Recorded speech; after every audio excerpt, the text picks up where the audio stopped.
Good morning, everyone. Let's start with the masterclass. Welcome, everyone. This would be the fifth masterclass of the B-Trust project, which is focused on creating trust in cultivated cells. Just wanted to make a quick reminder that this session will be recorded, and you will be later able to access it from the B-Trust forum on Word Labs. Please, we kindly ask you to keep your microphones muted and your cameras off. And if you have any questions or comments for our speakers, please share them on the Q&A chat box, and we will address them after this masterclass. So as you can see today, we have a pretty packed and very interesting agenda. So I hope that you find it very interesting and that you learn a lot from consumers' perspectives and farmers' perspectives on cultivated cells. So I just wanted to start by quickly introducing the B-Trust project for those of you who are not familiar with it. We all know that biotechnology is transforming Europe's future by creating greener industries, reducing waste, and offering sustainable solutions in the agri-food and bio-based sectors. However, at least 50% of the potential impact of these innovations depends on public attitudes and the governance mechanisms that we apply to ensure their responsible use. B-Trust is developing and deploying an innovative governance model based on 4 key pillars that you can see here on this slide. And each pillar is a fundamental building block for unlocking, creating, and maintaining trust in biotech. So we chose 6 real-world biotech use cases as experimental grounds. They range from cell factories and biotech-derived biomaterials to fertilizers, cultivated cells, and climate-resilient crops. We apply co-creation and co-design sessions with all the key stakeholders, the quintuple helix, including society, academia, industry, policymakers, and of course, the fifth actor, the environment, across Belgium, Denmark, and Spain, where these sessions are taking place. And this project is being carried out by an amazing consortium, if I'm allowed to say so. You can see all the different partners from the 4 involved countries here on the screen. And now, without further ado, I would like to give the floor to Carlos Campillos from the Good Food Institute, who will be talking to us about cultivating the future. So, Carlos, the floor is all yours. Thanks a lot, Sofia. I'm going to share my screen. You see it, right? Perfect. Yeah. Cool. Yeah. Thanks a lot for inviting me to speak here today, and welcome everyone. I'm Carlos Campillos. I'm the Public Affairs Manager for Spain at the Good Food Institute Europe. And yeah, I'm going to address some of the scenarios that we have been working on together with the consultancy on where the cultivated meat sector could develop and some of the barriers that we still have for the sector. First of all, for those who don't know us, the Good Food Institute is a nonprofit and a think tank that is working all across the globe and whose purpose is to support the development of the alternative protein sector to make our food systems more sustainable, more just, and more secure. We work with actors across the value chain, and we try to bridge knowledge gaps and also provide different support according to their needs. These are the 3 pillars of alternative proteins that we work on: plant-based, fermentation, and cultivated, which is where we're going to focus on today, because we think that these pillars are the ones that provide the strongest case for making this transformation of the food system as we know it, delivering tasty food using less resources. First of all, a very quick reminder on how cultivated meat is made. We obtain some cells from the animals. We give these cells the nutrients, the warmth, the water that they need in order to replicate their own natural process. But instead of within the animal, we do it in a bioprocessor, which is similar to a fermenter used in the beer industry. And then what we try is modify these different nutrients and conditions to make sure that the cells differentiate depending on whether we need more fat, more muscle, also depending on the end product that we need to obtain. So why do alternative proteins matter? This is something that we have been working on with Systemic, which is a consultancy for economic analysis. We have been working on making sure that we know how protein demand is going to evolve up to mid-century. And here we see like a significant increase in protein demand, particularly fueled by the growth of middle classes in Asia Pacific, Africa, but also in industrialized regions like Europe. So of course, we're going to have more people demanding more proteins, and that is a challenge that we have for our food system. Here we see, for example, that Spain, which is an industrialized country, is also the highest per capita meat consumption country in the European Union. So that, of course, poses some challenges that we need to address, because only with conventional methods for providing this protein, it's not enough. We have planetary boundaries, we have a problem of climate change, public health.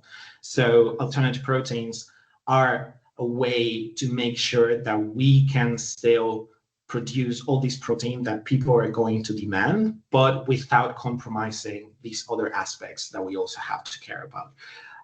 As we see here, a comparison between the conventional methods and plant-based and cultivated alternative proteins, that with alternative proteins, we make sure that these meat consumption can stay with less emissions, with a more efficient land use, and also making use of less water resources. But of course, for these alternative proteins to actually develop, they also have to meet the expectations of consumers in terms of taste, texture, in general, sensory experience, and also price. In this context, cultivated meat is actually a very good opportunity to meet those demands and also to allow us to address these challenges without compromising food security. Together with Systemic, we worked on 4 different scenarios for the development of the cultivated meat sector, that you see them here, according to the different levels of ambition. Of course, when we talk about the potential of the sector, we're going to just be focusing on those 2 bottom ones, which are the ones that assume that we put the right policies and the right investments in place to see where we could actually go with the cultivated meat sector. So these scenarios, what do they mean for the world and for Europe? When it comes to the world, here we see that the cultivated meat sector by mid-century could reach up to 510 billion euros, particularly driven by the growth in Asia Pacific, as I was saying before, but also in North America and some European regions, be it EU or non-EU countries. But of course, as I was also mentioning before, taste, texture, and price are key drivers for this to actually happen. So what we have to be doing right now is focusing on these aspects to make sure that the uptake of the cultivated meat sector is actually as it could, right? When it comes to the EU, here we see that in the different projections that we have for those 2 more ambitious scenarios, the EU could add up to 38 billion euros to its economy just by the domestic market. That means consumption of ingredients and end products, but also the economic activity surrounding the cell lines, the cell culture media, and also, of course, bioprocessing equipment. And also we have the potential of reaching up to 40 billion euros in exports of these different parts. Here we see that, of course, the domestic consumption of ingredients and end products is actually the main driver of this economic impact within the EU.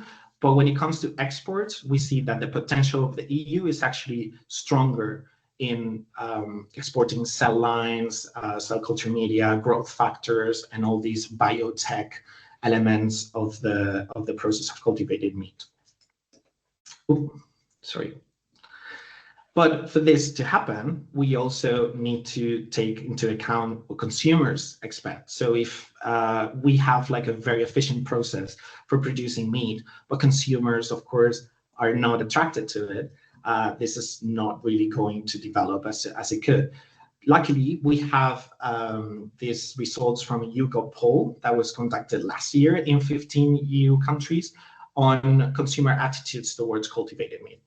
Here we see that the results are actually quite optimistic, both in terms of whether consumers think that if cultivated meat is deemed safe by European regulators, it should come into the market. And here we see that there are significant countries actually supporting this idea, but also at a more personal level, whether consumers would actually introduce cultivated meat into their diets. We also see that there are some countries, particularly Spain and Portugal, actually, that are very supportive of this idea. You know, consumers are actually curious and they want to try these products. But what does this mean for Spain in particular, which is where I'm mostly working for with GFI Europe? In these different scenarios, for Spain, it could add to 6.3 billion euros to the Spanish economy just on domestic market.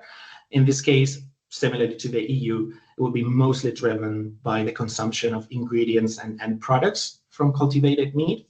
And also when it comes to exports, this would up to 2.7 billion euros.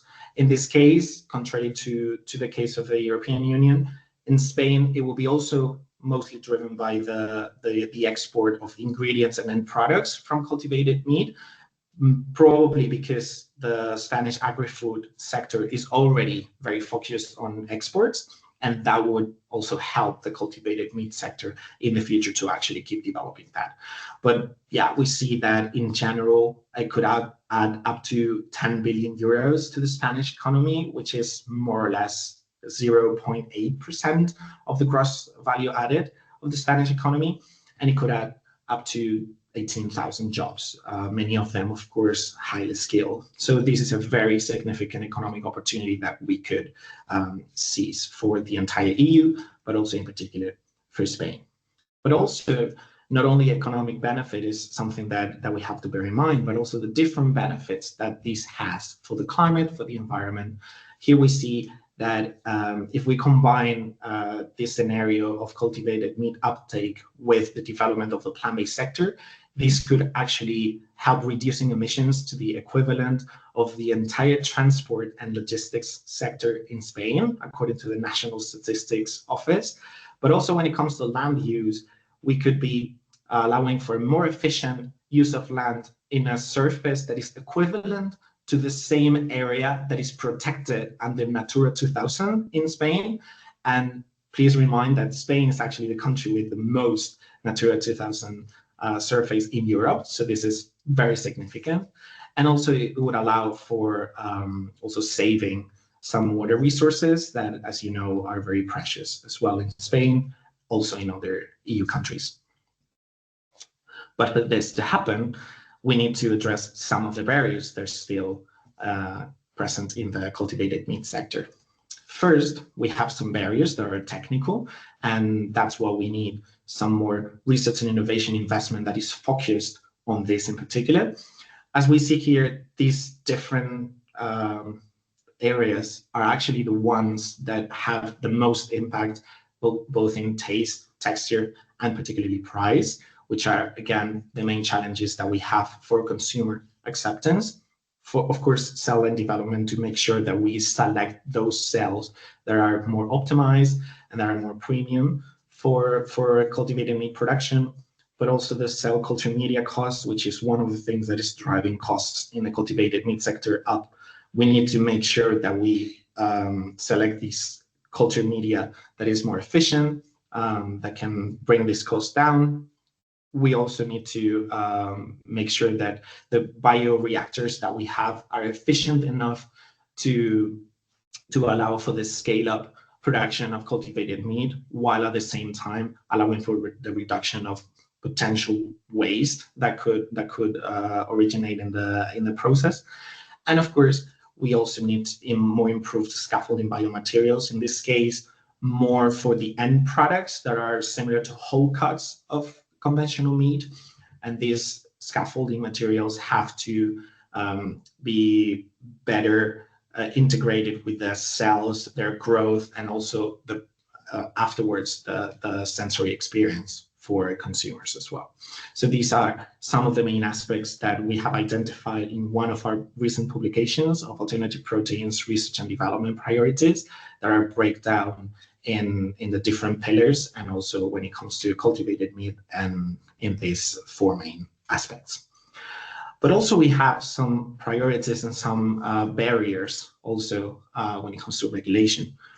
Here you can see that there are some problems when it comes to how fit for purpose the mindsets of policymakers sometimes are for the development of this technology. And that is something that we also have to work on, and making sure that not only consumer acceptance is important, but also the acceptance by regulators is also key.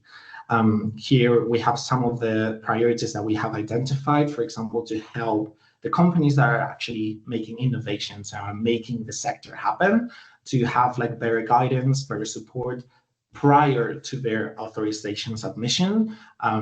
We also see how there have been some initiatives, for example, in the UK, of establishing regulatory sandboxes that bring together regulators, the industry, and researchers to work together before this authorization happen, so that everyone has the same information, everyone is aware of the problems that the different actors have when developing cultivated meat solutions, so that the regulation is actually better shaped to address these problems and to, come up with solutions together as well.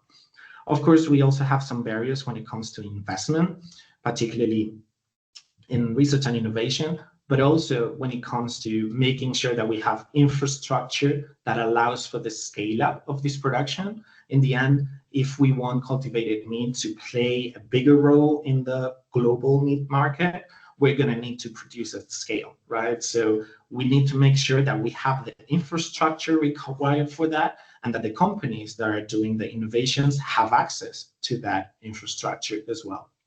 And finally, of course, we need a strong defense of the cultivated meat sector at EU level. Cultivated meat is actually an EU innovation. So this is something that we should be proud of and that we should be defending as an EU product, not only because this is going to help consumers also feel more comfortable when consuming or purchasing these kind of products in the future, but also because this is going to be good for the exports as well. If we defend the quality and the properties of this EU product, this is going to be much more attractive in other jurisdictions as an import, right? So bearing this in mind, what can we do as actors that are involved in the cultivated meat sector and that are working with different actors to make it happen? Here we have like a very graphic summary of the things that we are actually trying to work on, and that we encourage you all to actually work on this as well when you go to your different positions and you go to your stakeholders.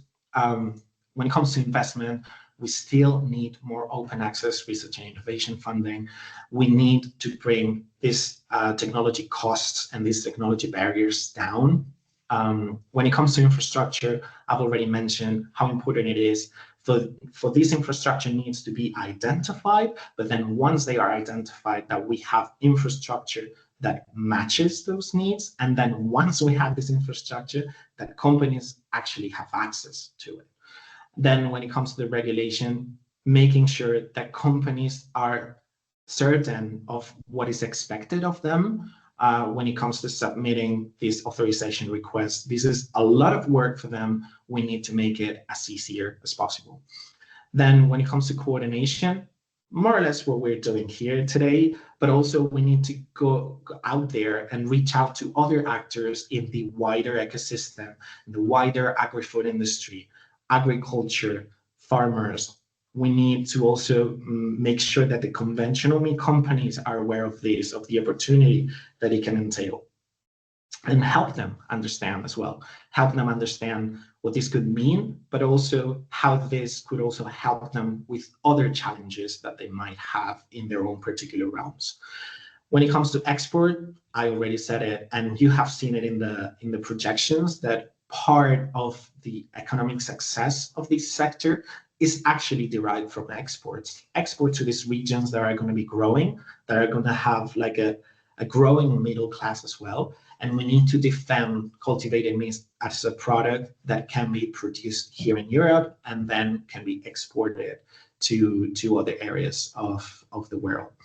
And of course, finally, consumers, which is what B-Trust is trying to do as well. We need to provide consumers with evidence-based information and certainty about what the cultivated meat process entails and the safety of cultivated meat products, both as an ingredient and as an end product that they can consume. So that is everything from my side. I'm more than happy to address any questions at the end. And if you also want to keep in contact with me and are interested in what we're doing at the Good Food Institute Europe, please reach out. So thanks. Thank you very much, Carlos. Very interesting to see the projections. So it's really encouraging for all the stakeholders and different actors who are already working towards making this happen. So let's keep working and hope that we'll see the most favorable projections of all the 4 that you showed us. So thanks. Great. So now I would like to introduce Nina Kellner, who is Innovation Manager at Flanders FOOD and also B-Trust Project Coordinator. And both her and I, we will be presenting the B-Trust results for both the sessions we've carried out with farmers, industry, and consumers. So let me share the presentation so that Nina can take over first.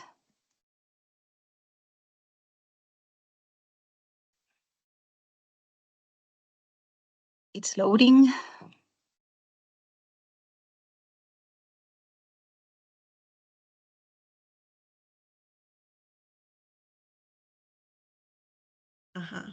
So I'll take control. But before we start, thank you, Sofia, for the introduction. Normally I have control now. Okay, can everyone see my screen? Yes. Yeah, okay. So as Sofia mentioned, we will give you a brief insight in the results of the B-Trust project. So indeed, we had co-creation sessions with both consumers, farmers, and industry, so more the meat industry. Flanders FOOD carried out the co-creation sessions for the farmers, together with the Danish part, the Spanish partner as well. But I'll focus on mine just here. So first, why did we actually involve consumers and farmers? So we involved consumers because they really play an important role in the acceptance of the technology, because it's of course about the food that they eat. It affects their environment, and it also influences social structures. So of course, people always have an opinion on these things. They read things on this on social media, and there's also a lot of misinformation on this. So it's quite important to involve them in this process. They are also the people who will buy it. So they will have a choice to make once they're in the store and it's available. So why not involve them now? Then also the farmers, they are also quite important because it's really, yeah, it involves their livelihood, it's their job, and it can be seen as competition for them. Farmers also often feel like there are a lot of decisions being made without their approval, without them being heard. So their acceptance is really important when we want a successful adoption of biotechnology.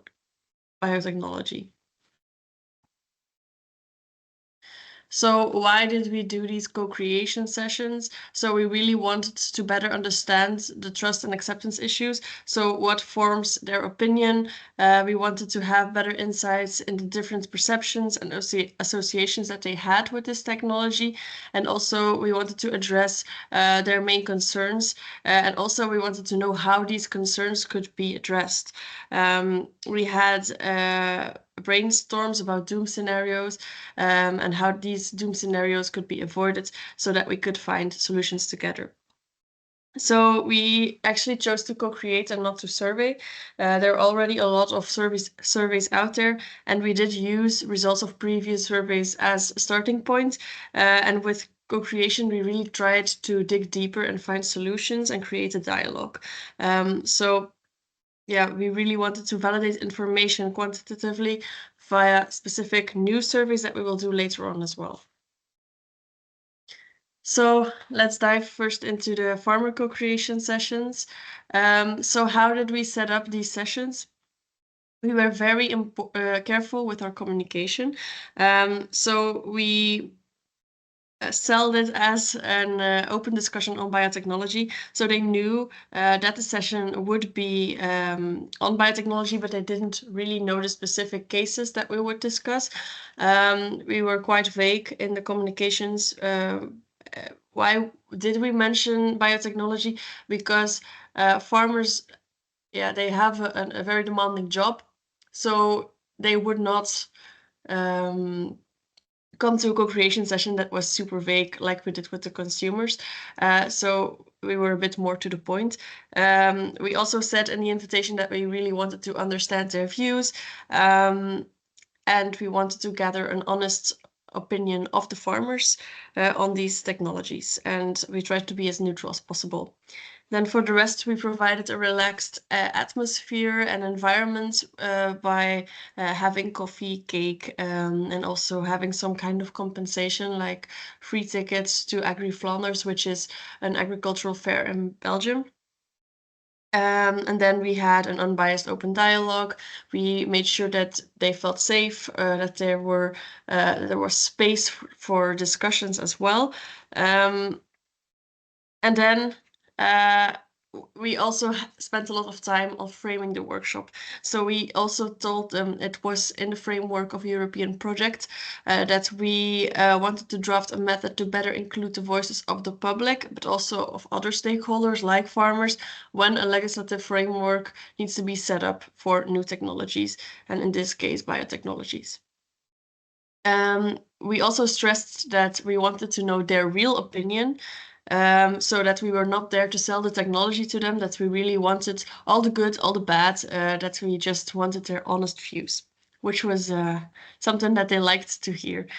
Then we started off with a warm-up exercise, which were 2 timeline exercises for present and past scenarios. So for each timeline, we asked them to mention trends, scientific breakthroughs, innovations, and legislations of the past and future 50 years. And the intention is to get an idea of what their future perspective of their profession is. We really want to get a grasp of their worries and which advancements they hope for or which advancements they fear. So then we had an association exercise, which was just to grasp the general perception of the farmers on these cultivated cells. So it could be something like fake, disgusting, or could be positive as well. Just their first thoughts when they heard the word cultivated cells. After this exercise, we provided some information on cultivated cells, and then we had a risk-benefit exercise, which was actually exploring the farmers' perspectives on potential perceived advantages and concerns. So these were not very scientific per se, but it could be. So we just asked what they feared for and what they hoped for. And then we also discussed some evidence-based risks and benefits that the consortium already aligned. So the responses of the farmers. So in general, how do farmers see their future? When they think about the future, they hear a lot of AI, robots, drones. They also fear for the mental health of the farmer declining. They fear increasing restrictions by legislations, a lot of companies that will stop due to the aging farmer population, since the average age of the farmer in Europe is 57 years old, which is quite old. Not to offend anyone, but just in general.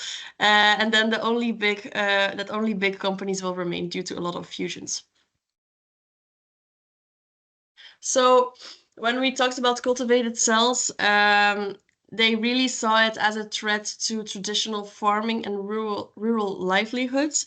They saw it as an industrial practice and not really as an agricultural one. They felt really excluded in this. They perceived it as competition for local butchers and meat producers. They spoke of a loss of authentic, local and pure products. And they also, and this was a very strong standpoint, found it a very misleading name. It's not real meat, so meat cannot be used in the naming. Maybe only as fake meat they would still approve, but yeah, they're really skeptical on this. So they don't see cultured meat as real meat, and they believe that traditional farming will stay strong because consumers will keep choosing authentic and local products. So yes. So what's really in it? They also had some concerns about the heavily processed and artificial chemical image of these products, the use of antibiotics and fetal stem cells, the unclear long-term food safety, gene transfer and ecosystem risks, and there are just too many unknowns and laws and rules that are not ready yet. So they really doubt the safety and naturalness of the products, and they think the consumers will find this as well, and will think this as well. And then also the continued use of fetal stem cells seems very contradictory because you still need animals. So then they also saw it as a niche and not as a revolution. They thought maybe it could be a possible solution for people with allergies or intolerances, and it could help global food supply. So I was quite happy that they saw some advantages. Also, they said it would mean less slaughter and better animal welfare, maybe a longer shelf life and smaller land footprint. Could also be an economic opportunity. So it might complement the products, but it won't replace meat. And then who decides who wins? So farmers really want a voice in the future of food production. They still have a lot of legal, economic, and ethical questions. And their main doubts are who will pay for this, who will profit from this, and who will control. So this brings us back to the risk of monopolization, which is a risk that we saw or we heard from the farmers in all of the biotechnologies that we discussed with them. So there is still high skepticism, and they feel like they really want to be involved in this future. So now I'll give the floor to Sofia, or back to Sofia, who will share a bit more on the industry perspective as well. Thank you, Nina. Yes, so we held a session with the meat industry a few months ago, and we framed it a little bit different, even though the session itself followed the same structure as you've heard from Nina for the farmers. We framed this session in wider event. So we held an event called Meet the Future, where we wanted to not only have this session with them and capture their feelings and their thoughts on these technologies, but to also provide them with useful information to ensure that everyone in the industry was familiar with the terms and understood what these technologies could do for them. So what were their responses in the session that we held? So the meat industry leaders, they definitely saw potential in biotechnology, especially for increasing yields and adapting to climate change. But it also comes with hesitation. For them, it's not just about the science, it's survival of the industry. So if it is too risky or if it is too expensive, they can't or they won't take that chance. So what are the perceived pros and cons from them? So some of the benefits included less pesticide use, better health, and alternatives for when older products are phased out. So they are looking into the future. But on the flip side, they are unsure about the reliability, especially in real world conditions. And again, as we mentioned before, and I'm sure it will be mentioned in almost every single presentation, cost is a huge concern.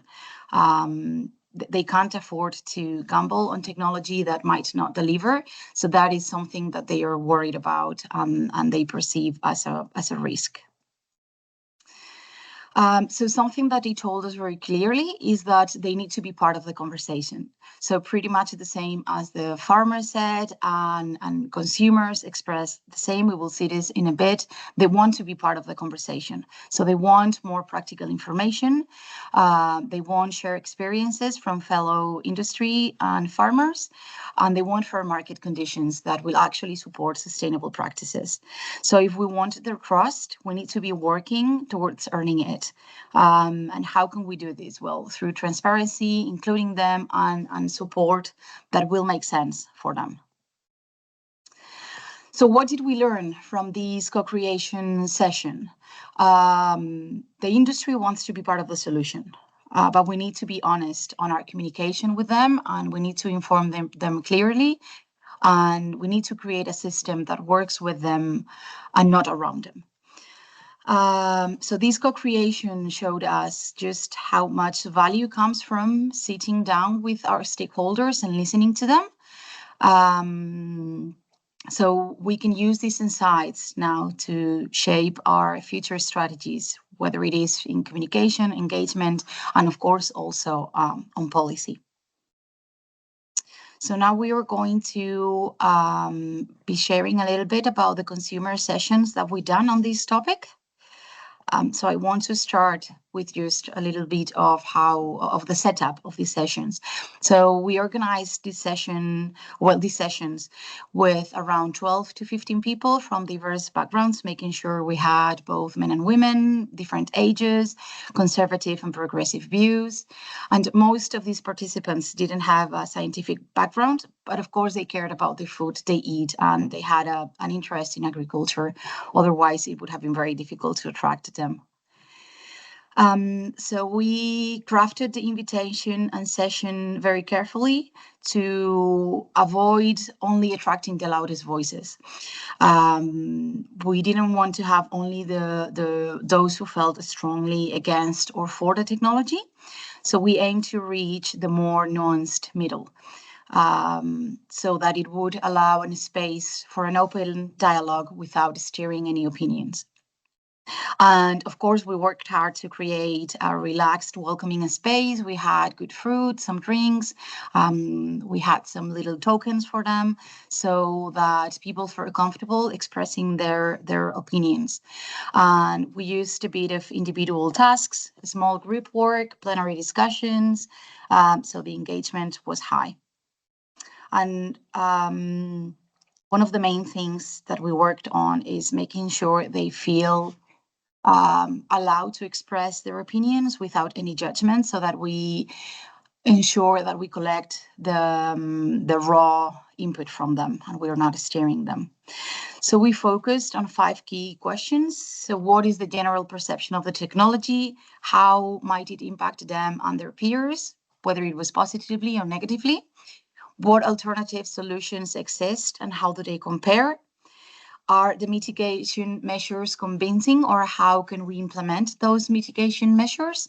And how should we communicate with them? What words, what messages work, what channels? And we provided the information step step by step. So we started the same as with the farmers and the industry, with an association exercise with no previous information, so that we could get those raw answers. And then we moved on to the why, the problems the technology can address. We obviously explained the technology, always using simple terms. We discussed their perceived risks and benefits. We presented the scientific evidence once, the mitigation measures, as neutrally as possible, to ensure that participants had enough context to form their own informed opinions. And we never dismissed concerns. We only corrected when facts were scientifically inaccurate. So what are the responses? What do they think? So right from the start, people showed they were aware of the big issues like sustainability, pollution, animal welfare. But when it came to alternatives, there was a bit of hesitation. Many wanted to see improvements to the current system rather than full-on change. Some of them felt the current full system is flawed, but still trusted more than the unknown. When we got into the topic of cultivated meat and microorganisms, we had mixed opinions. Some people said it was just too weird or creepy even. Another four in this specific session were open to microbes, but still couldn't quite imagine eating meat grown in a lab. And what stood out was that while people appreciated the idea of cruelty-free and sustainable options, they still had concerns around cost, again, taste, and who controls this technology. So what is the main takeaway from these sessions? So first of all, the importance of clear, neutral, transparent communication. They don't want to feel they're being sold something. They want the honest information to be able to make up their own minds. And again, yes, cost is still a big issue. So if these alternatives are going to become mainstream, which let's hope for it, they'll need to be affordable, familiar, and easy to understand. So we need to bring these technologies closer to them, more accessible, not only in cost, but also in understanding, so that consumers trust them and start seeing them as a normal part of their lives. So these would be all the takes out from B-Trust. Let me stop sharing. And I would like to give the floor now to Professor Pol Chrysochou. Sorry, I hope I pronounce it well, who will be presenting the FEAST project and will be talking about consumer perception on cultured meat and seafood as well. So thank you very much. Thank you, Sophia. I hope you can hear me well. Yes, perfectly. My name is Pol Chrysochou, and you did quite a good job to pronounce my surname, which is difficult. I'm a professor in marketing and consumer behavior. I work at Aarus University and the MAPP Center, where I'm a professor, as said, in marketing and consumer behavior. What I'm presenting here with you today is results from a 3-country survey study that we did in the frames of the FEAST project, another sister project about cellular agriculture with B-Trust. And I'm going to just present you a few of the insights, primarily descriptive, I would say, in relation to cultured meat and seafood, that actually also this project is also focusing on.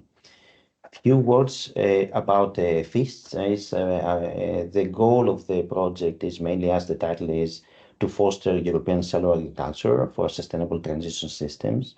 There are about 16 countries that are involved in this project, and 35 consortium partners, which is quite a large, I would say, also project. It started 2024, and now we're running more or less. It's been almost 1.5 years since it started. The infographic you see here is also an infographic that we also presented to our participants in the survey. We're trying to train them or to educate them, if I may say, what is cultured meat or seafood, which is always, I would say, I would always put a question mark here, because it's a difficult also technology for lay consumers to understand, and especially when it comes to infographics, like for instance syringes that take cells out of the muscle of bovine, for instance. It can be something quite scary for them, right? So we have to make sure what we're trying to communicate out there, which is also, I would also say, less scary to them. If in a nutshell, when we talk about cultured meat, it can be a bless and it can also be a curse, right? Because we discuss a lot about benefits, and of course there are many benefits that we foresee. Of course, still need to be tested, right? From an environmental point of view, also sustainability point of view, but also for animal welfare and so on. But at the same time, also it is a curse because some countries, like Italy, for instance, has already banned lab-grown meat. And this is also, for different reasons, perhaps to protect the farming industry, but also for other reasons, like also safety, for instance, concern. If we look now from consumer's point of view, then if we try to summarize, because it's a big literature, it has been there for more than 15 years now, studies that have tried to understand what would drive consumer acceptance and perceptions overall, and intentions to buy cultured meat or seafood. We can group these factors into three. The first is, of course, individual characteristics, the personal factors. Here we talk about basically the demographics, the psychographics that we usually call them in the marketing literature, values or attitudes, their habits also that play an important role, anything that comes to the individual level. The next is also the socio-cultural factors. And here we talk about primarily about culture, religion, culinary traditions. Imagine that, for instance, in certain countries that meat is tied well to the culinary traditions. It's very hard for them to switch to alternative forms of meat. And needless to say, also not only meat, but also for plant-based options, which is not, of course, the topic for today. But you understand that this is quite hard for them to make the shift. And finally, we also have external factors. We talked a little bit earlier in the previous presentation, mainly about the political and economic factors that play a big role, but also the food environment overall. In the study that we did, as I said, it is a 3-country study. It is an online survey. It took place in Denmark, France, and Germany. We have representative samples across all 3 markets. And this study is primarily, I would say, descriptive. It also helps us to build to the next steps that we have in the project. So we asked them, first of all, about the familiarity and have they heard the term cultured meat or seafood. We use the word cultured meat, and not only this, cultured, not cultivated or lab-grown or other definitions that the sector is known for. Overall, about 1 out of 3 has heard about cultured meat or cultured seafood. What is surprising here, perhaps you might notice, is that in France and Germany, higher percentage is aware about cultured seafood. And actually, this is not true. It's simply because they mix this with farmed fish seafood. Of course, for us, that was the first question in the survey, and then we gave them the introduction. So any kind of bias introduced from the wrong interpretation of the term has been cancelled out for the following up questions that I'm also presenting. By the way, I'm also presenting a part sometimes related to meat and seafood, but overall, we didn't see big differences between cultured meat or cultured seafood. So I'm only presenting results from the cultured meats for the sake of also of easiness for you to remember. What we also see here is basically we ask them whether, what do they think about the perception, whether it is natural, expensive, tasty, healthy, safe, nutrition, sustainable. On a general overview, the majority of the participants score somewhere in the middle of the scales, which means that also they're slightly, I would say, indifferent. They haven't yet developed perceptions about the product, and of course, it makes sense given that the majority is also not aware about what cultured meat and cultured seafood is. But we also see some of these responses are to the left or to the right, either more positive or negative. This is about sustainability. So especially in Germany and Denmark, consumers think this is a product that can be more sustainable. No? But at the same time, what is also concerning, and something that has also been discussed earlier, Nina mentioned it, is about the naturalness. This is a product that consumers on average in all countries see it as not necessarily natural. And also when it comes to perceptions of price, they can also perceive it as an expensive product. Well, when we also looked into sustainability concerns, and in a number of statements that we try to assess, you can also see that, again, many participants score close to the average of the scales, but at the same time, we see some deviations. And this is about animal welfare. They don't see, especially in Germany and Denmark, they don't see the cultured meat and seafood as a way to improve animal welfare. And also they see that they agree, most of them, at least the majority, agrees that it is a production that will have negative impacts on farmers. So these are concerns that actually we need to start thinking about how this can affect also farmers. We asked them about the willingness to eat. And what we also get, again, I would say here, is that the majority, especially in Germany and Denmark, they are close to the average of the scale. So they haven't developed yet the mind whether they're gonna eat or not. However, we see that France has actually slightly less positive about it, right? So they're willing to eat, they have less willingness to eat cultured seafood or cultured meat. We also asked them about the willingness to buy, and in a similar way as before, we see that Germany and Denmark are those countries that proportionally they have scored lower in terms of saying no, I'm not gonna eat. About 1 out of 3 says definitely no. Whereas in France, actually, is a high percent, about 1 out of 2 says that they're not willing to buy. On the other hand, Germany is the country where there's a higher proportion, about 30%, that are basically saying, yes, I'm going to buy such products when they become available in the market. We also try to test the way that also has been discussed in other forms of literature about hybrid products. So we give them the question, what percentage of your existing intake of meat would you be willing to replace? So it's not like a complete switch, but how much of the intake should be basically replaced with cultured meat or cultured seafood.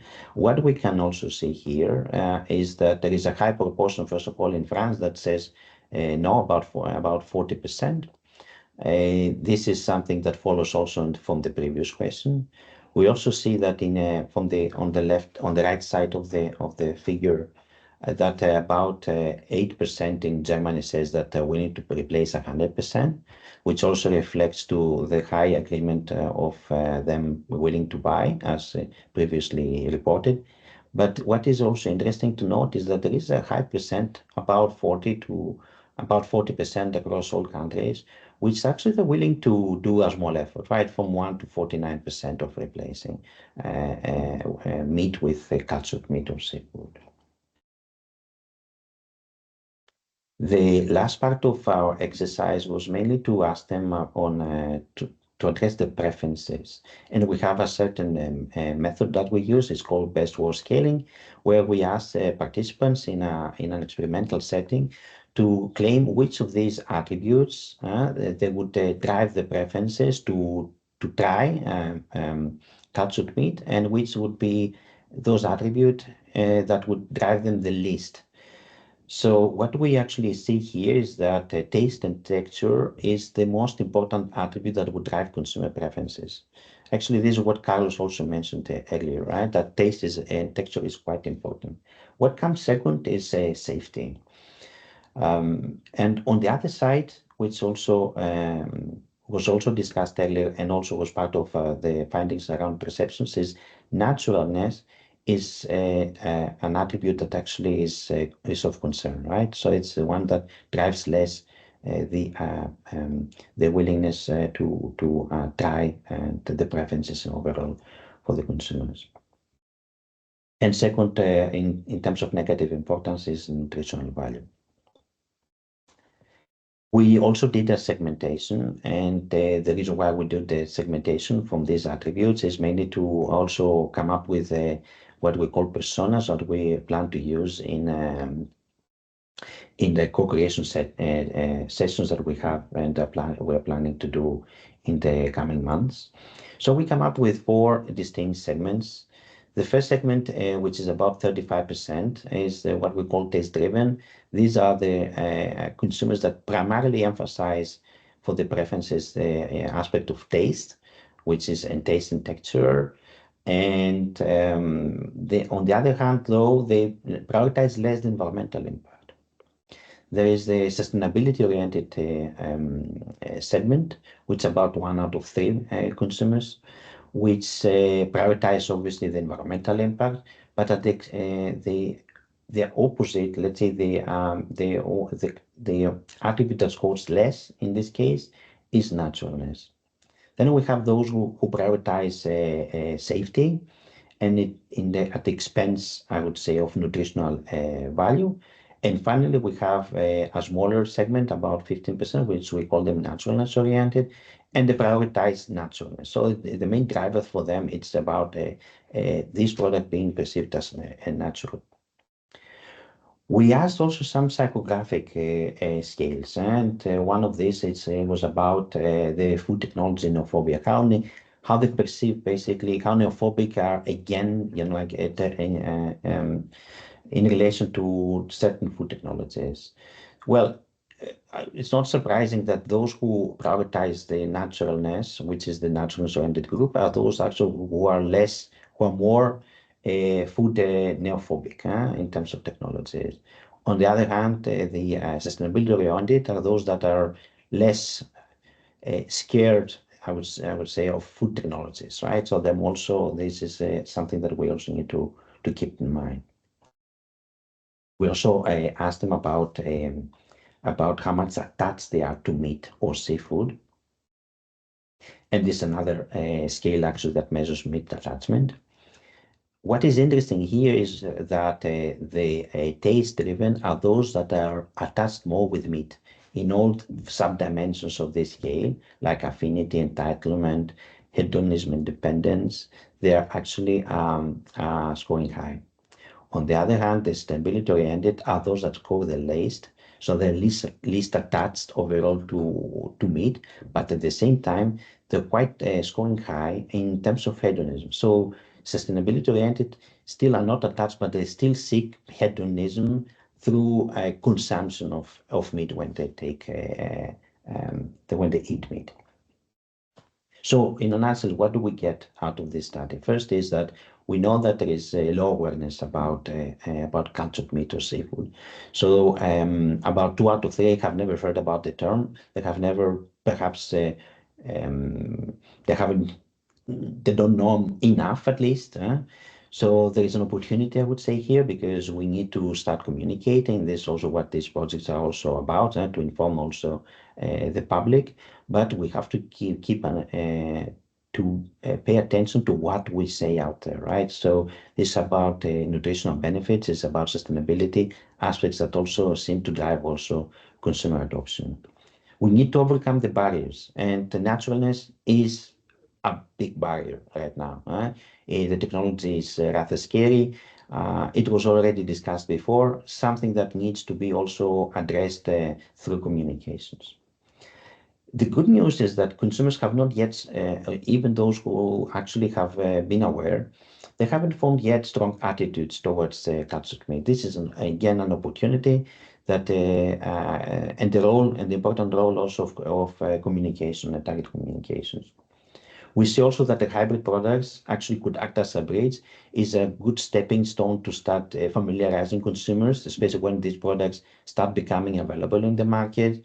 We don't address here in this study the role of price. Obviously, price is an important role, but familiarizing them with hybrid products perhaps is also a good way to enter this market. And finally, when it comes to market segmentation, the sustainability-driven perhaps is one of those segments that are the most promising. We could call them the early adopters, perhaps, but those segments, at least, that they show the more willingness to replace the diet of meat, existing meat diet, at least with cultured meat. So I would like to thank you very much. I hope I'm also on time. If you have any questions, feel free to email me. You can find me on LinkedIn, also visit our website at the MAPP Center, so you can also hear more about our work and what we're doing overall. Thank you again. Thank you very much, Polimerase, for the presentation. Let's finish with that opportunity that you mentioned and how we can still do the work and communicate with consumers to make them more aware of the reality of this technology, which is why I'm very happy to introduce the next speaker, Charis Hoffman, who will be doing an overview of persona profiles on different consumers and how to approach and engage them. So thank you, Charis. I'll leave the floor now to you. Thanks a lot. I'm just briefly going to share my screen.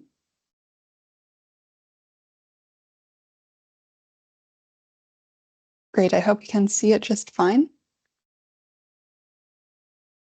Yes, perfect. Okay, perfect. Yes, my name is Charis Hoffman. I'm a project manager at the CSCP. We're a think and do tank based in Germany. And I will be taking you through the consumer personas that we have developed for cultured meat and seafood in the project FOOD+i, which Polimerase already introduced to you a bit. So I won't go into too much detail here, but what I think is interesting to mention about the project as well is that with the consortium partners, we actually have quite a few startups that are engaged and also traditional meat producers. So I think that's an interesting aspect to highlight with the FOOD+i project, that we actually have a lot of expertise in terms of also production in the consortium. I will also not go into detail here because I think we're all well aware, and Polimerase has also introduced this briefly. So I'll just take you through what we have done as the CSCP in the project. So we've been responsible for mapping stakeholders in the cultivated meat and seafood life cycle, and then also creating the personas. So what we did to do this is that we basically identified the different stakeholders that are relevant to look at through talks with project partners, and we then developed a stakeholder database that we then clustered into different stakeholder groups, and then also analyzed each group with AI-supported literature research. And in total, we had 150 papers that we went through here. And we also then conducted interviews with selected stakeholder groups to create the personas. And throughout this process, our guiding questions were always, what is the status quo of engagement of the stakeholder group with cultivated meat and cultivated seafood? What motivates them to engage with the cultivated meat and seafood sector? What then hinders them to engage, and what they need to then further engage. So here you can see basically the stakeholder map that we developed. In the middle, you can see basically the core of production of cultivated meat and seafood. So we have the suppliers that then make ingredients and other needs to then supply the producers, who then create the products, which are then marketed by distributors and reach consumers. And in the end, this closes by the waste managers. And in the outside circle, you can see all of the different actors that are relevant and influential for the sector. So we have the government and regulatory authorities that are, of course, important for giving the regulatory framework. Then we have the investors and accelerators that are important to further support the sector, as well as then research and development. We also have the conventional meat and seafood system, which is important to engage as well. And then we have vocational training and education, which is important to develop the future skills that are needed to further build the sector. And then we also have the media and the general public that are important also to raise awareness about cultivated meat and seafood and inform the public, of course.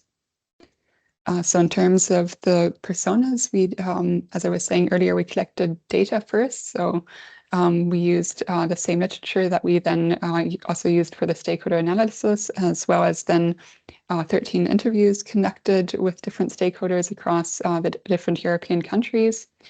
And then for the personas we developed, basically the personas we developed were related to the ones that I showed earlier in the inner circle. So they were focused on the groups, suppliers and producers, of which we created then 4 persona profiles. We then made 2 profiles for distributors, 4 for aqua farmers and farmers, as well as then 5 consumers that are then clustered to the purchasing preferences that was based on the survey that Pol introduced earlier. So we also then followed the segmentation analysis and recruiting these these consumers to be interviewed.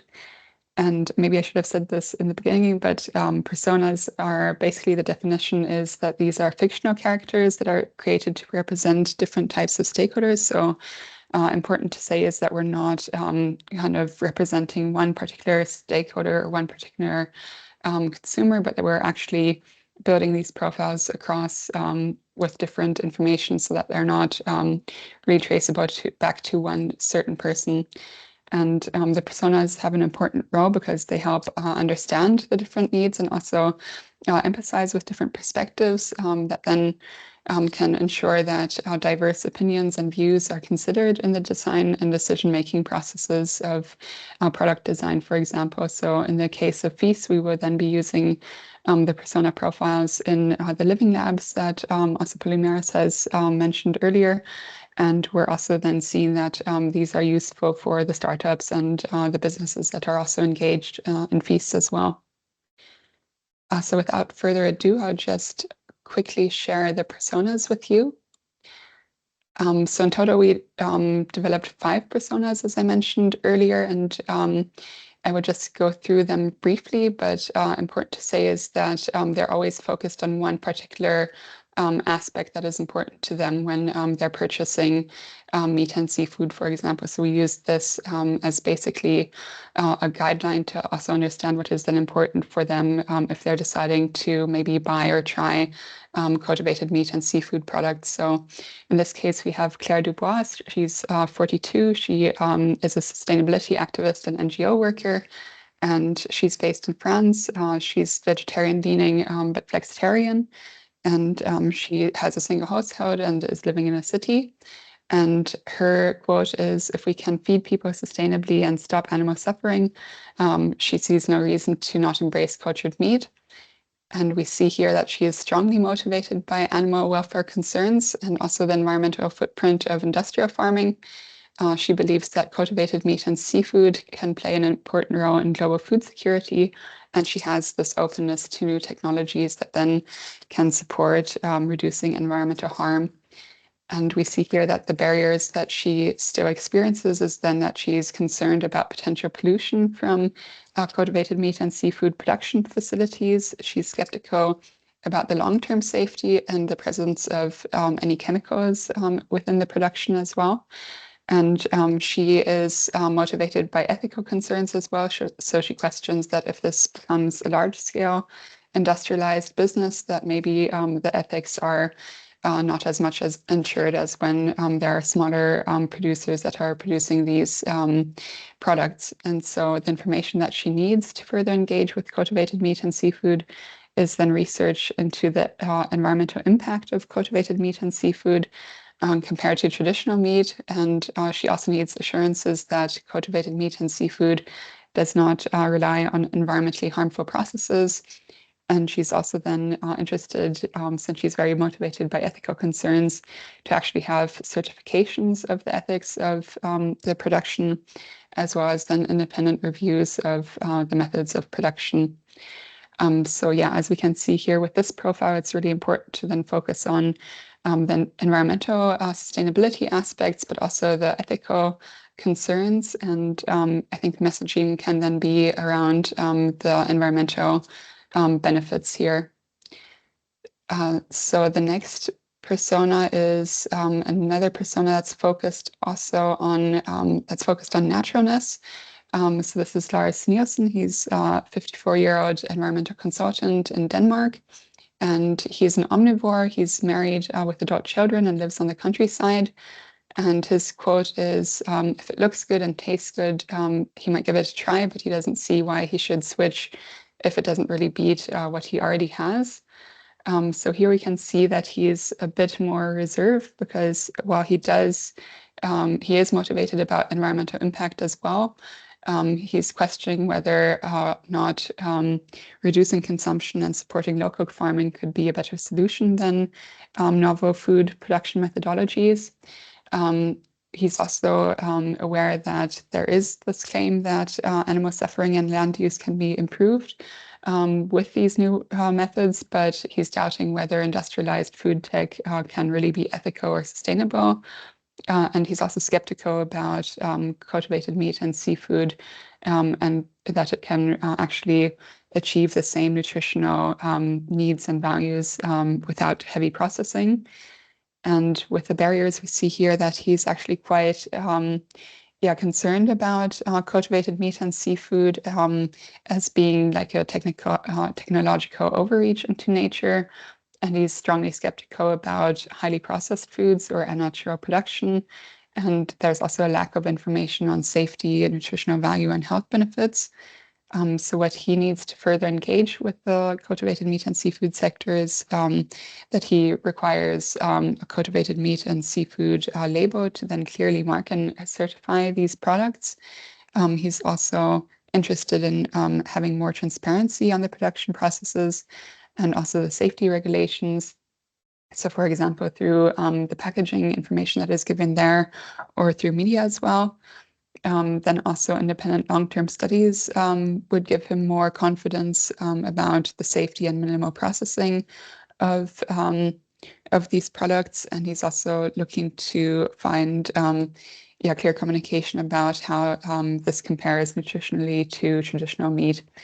So we see here that this is a person who is motivated by sustainability as well, who's working in the field, but who is more looking to preserve traditional methods, or is also more interested to then keep up consuming traditional meat and seafood rather than switching if there is not really, that's assurance that there is a comparable, comparable benefit. So I think we're kind of short on time. I would just maybe talk through one more of the persona profiles. So this is Sophie Martin. She's a 28-year-old marketing manager based in France. She's really focused on taste and texture, and is a flexitarian. She is in a single household in a city, and she says that if it's clean, natural, and tastes like real meat, that she'd happily enjoy steak again, knowing that it is cultured. So I think this is an interesting profile because it shows how there are consumers who are looking to have this taste and texture experience, who like the taste of meat, but are motivated to reduce their meat consumption due to ethical considerations and animal welfare. And for them, this then represents an opportunity to actually, if we look at the motivations to actually reduce the meat consumption without then sacrificing any taste or quality needs. She also thinks that this can be a healthy alternative with fewer contaminants, and also is then an ethical alternative. And in terms of the barriers that she still sees is also the aspect of cultivated meat and seafood possibly being highly processed and unnatural in her perspective.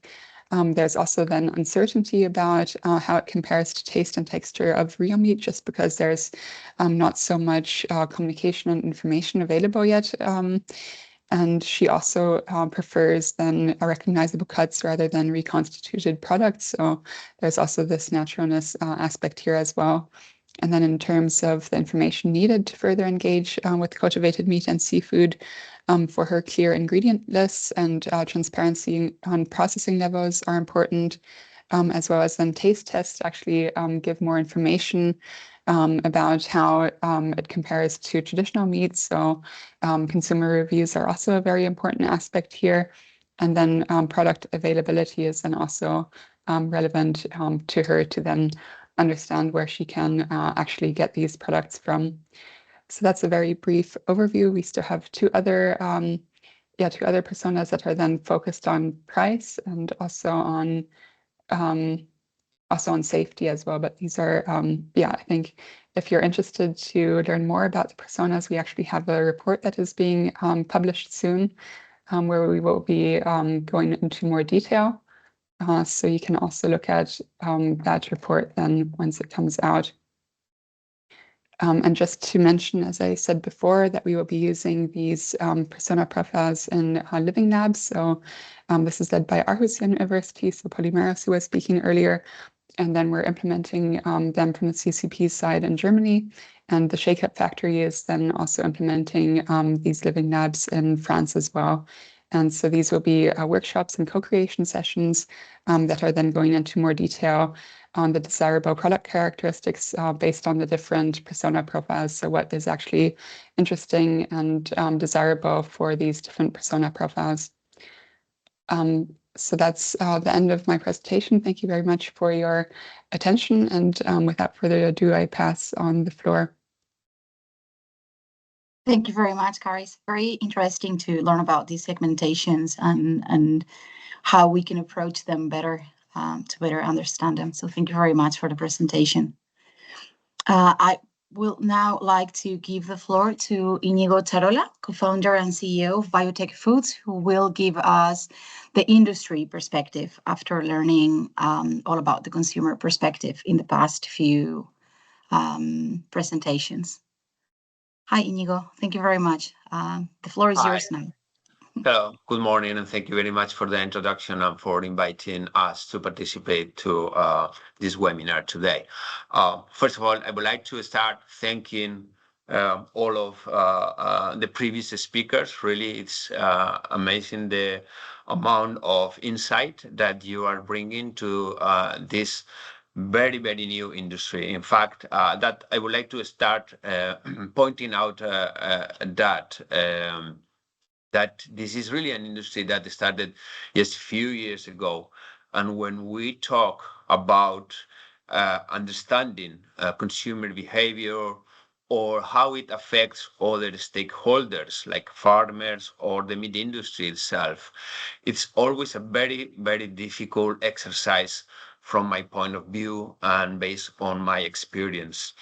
If you really take the very first market research that has been done some years ago, I remember we just did one when we started because we recognized at that point that consumer acceptance was one of the key challenges for this cultivated meat industry. But something that has been permanent during all this time in this market research is that consumers still don't have the product to really have a clear opinion about how they will react or how that will change their consumer habits. So I would say that most of the consumer research that has been done, it has one thing in common. They really try to understand how consumers react to disruptive innovation, to new technologies, to something that is gonna change the way we produce meat and how that really affects the daily habits in eating. And because they still don't have the product to try. And remember, at the end of the day, the most important thing in food is to try, is to enjoy. You really need to enjoy food beyond the functional objective that food obviously has, and that's the main purpose. Because obviously food is not only functional, it's also cultural, and it affects to our culture.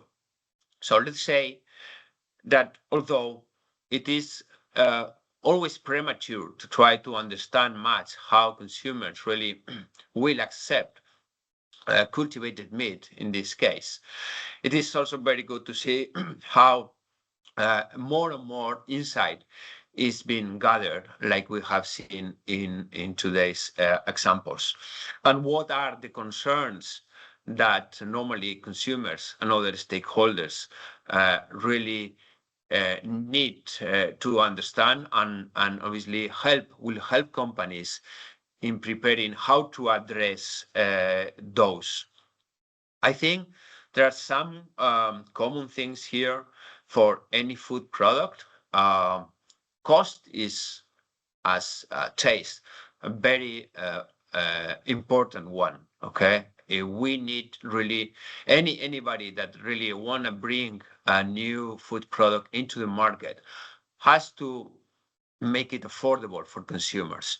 If it is not affordable, yeah, it will be a niche. It will have a short life, but it will not be successful, and it will not really address the challenges that all the investment done was really looking for. Okay, so for sure, I think any product that really is launching to the market have to meet that very first requirement along with taste, and that's the two main important things that no consumer yet has had the opportunity really to test in real life, besides one particular country, that is Singapore, where cultivated meat was authorized some years ago, but still there is a very short supply of this product into the market.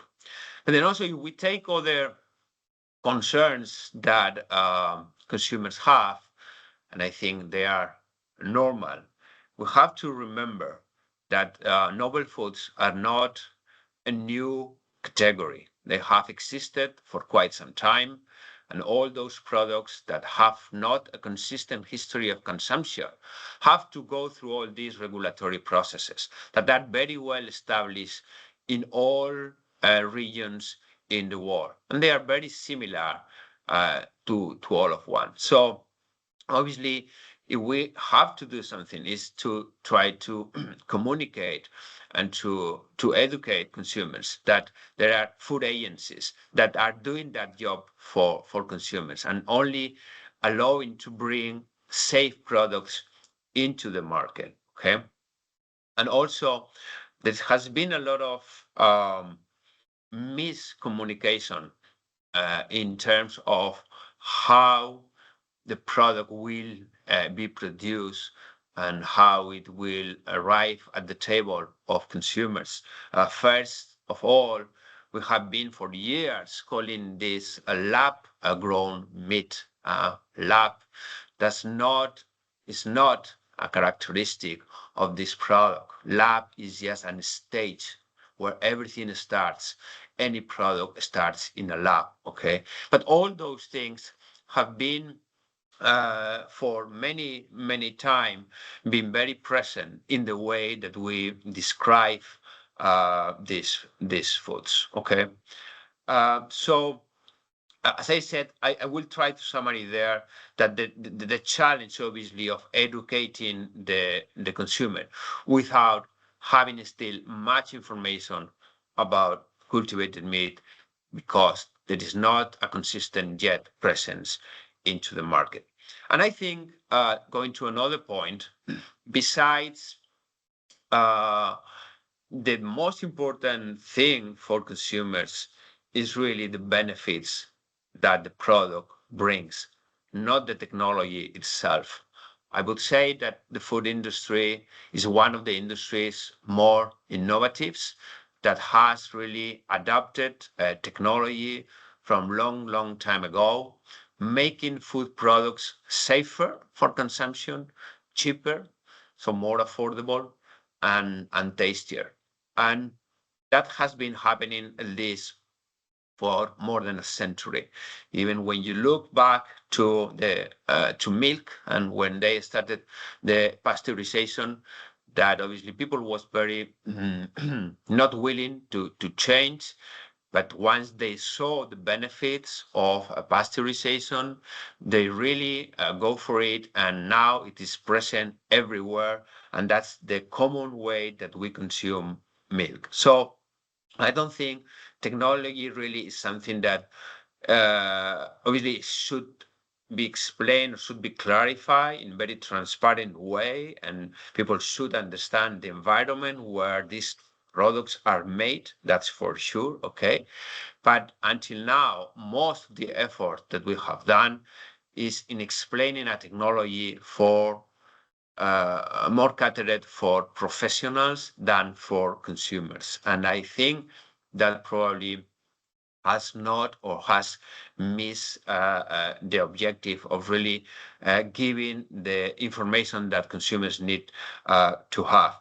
So again, if we really focus on the benefits that consumers will have, the good news that we can learn from all the insights gathered in the consumer research and all the work that today has been presented, but not only today, but also in many other exercises like this one, that there is always a consistent part of the population that is willing to accept innovation, that is willing to try new things, that it is concerned about the impact of food in the environment, in the future of sustainability, in the animal welfare, in the impact of health. All these values are really there. And there is an important segment of the population that very consistently, no matter which country and how culturally different they are toward food, always exists. And obviously, they will be the first ones that industry should really target as a consumers. They will be the early adopters. As in any other industry, there are always early adopters. Consumers that are more concerned, normally they want to understand better what are the benefits and how products are produced and all the processes involved. Okay, so with working with those early adopters, I think there is a very, very encouraging segment, an encouraging base, as I said. And once we can bring the products and meet the first very two requirements, taste, so consumers can enjoy it and they see it is affordable, then obviously they will grow on all the other benefits that this kind of products, cultivated meat products, will bring in terms of, as we say, sustainability, animal welfare, and health. Obviously, consumers are not the only participants in the industry. There are other stakeholders, and during today, they have been mentioned. Very important ones are farmers and the meat industry itself. From the point of view of farmers, I think, again, what is happening is the same as with consumers. They lack information. They have not been informed properly.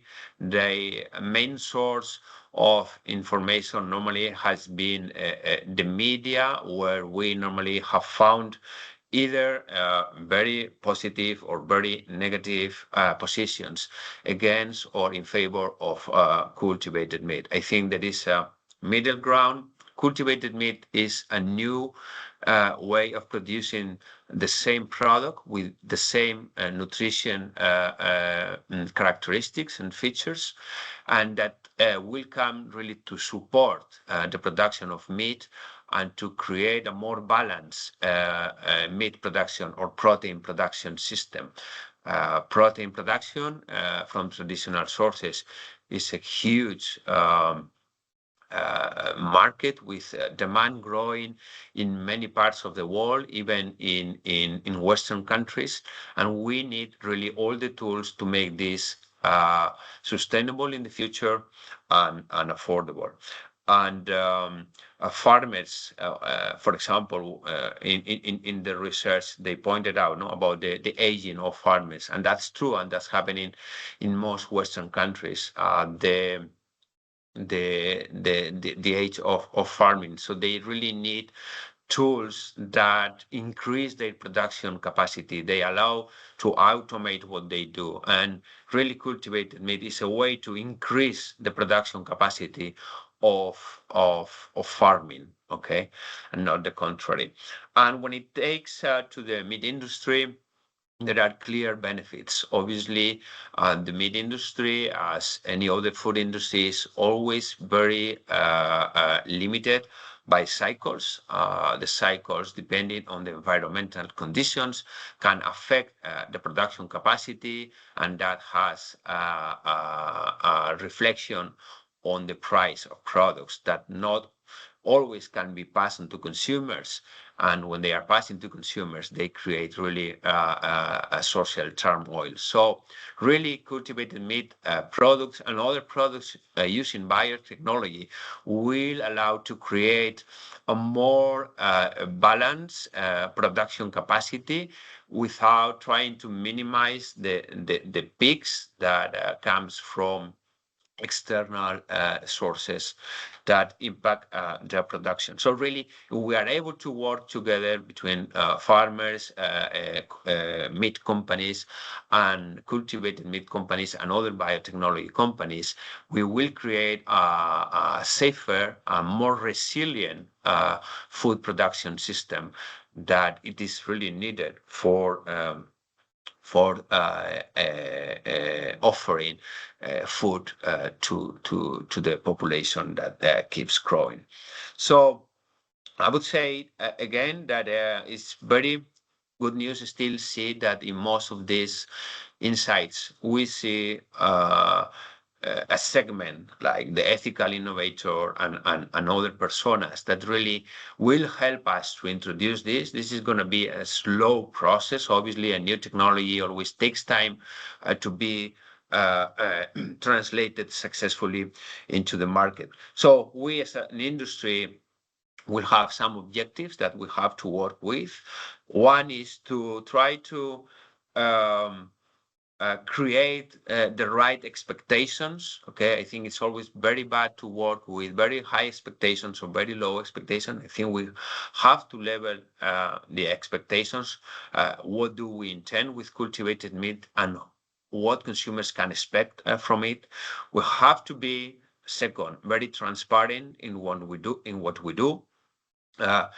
A good thing is that the cultivated meat industry, although the last 2 years has been very hard financially speaking, there is a lot of them working on it.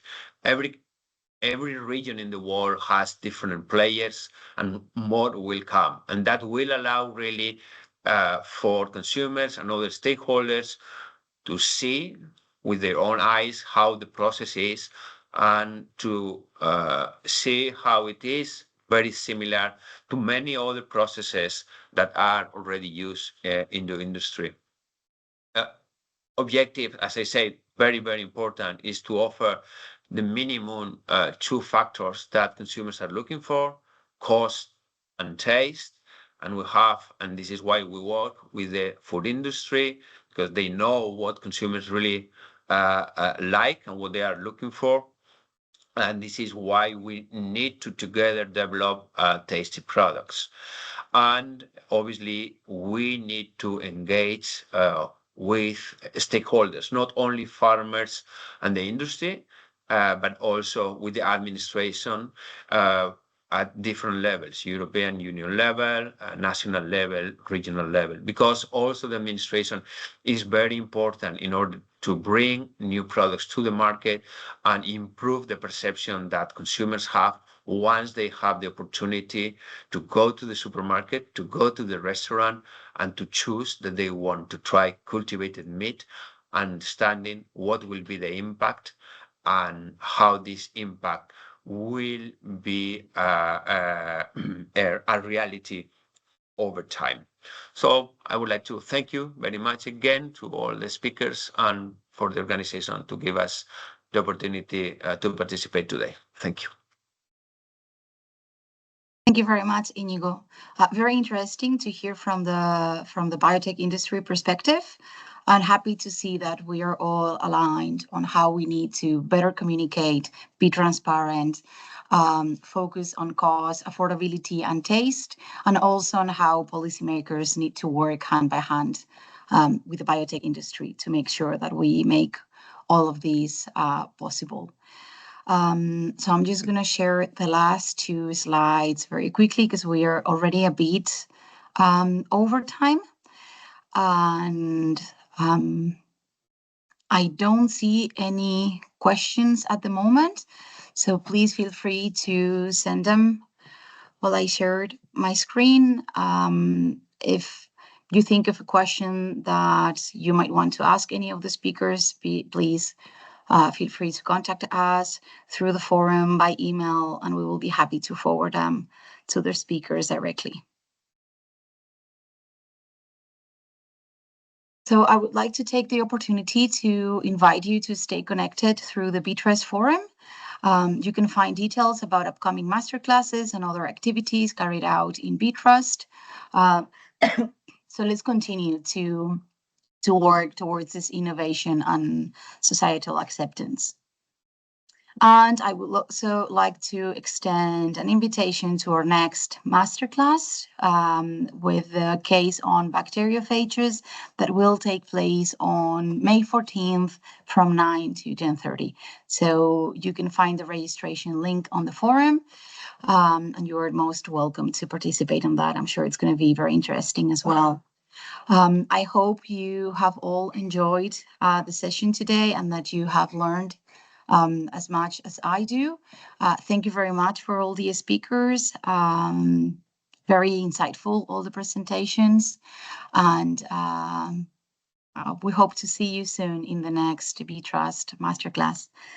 Thank you very much. We don't have any questions at the moment. So I'm just going to close the session here. So have a fantastic start of the week, everyone. Thank you.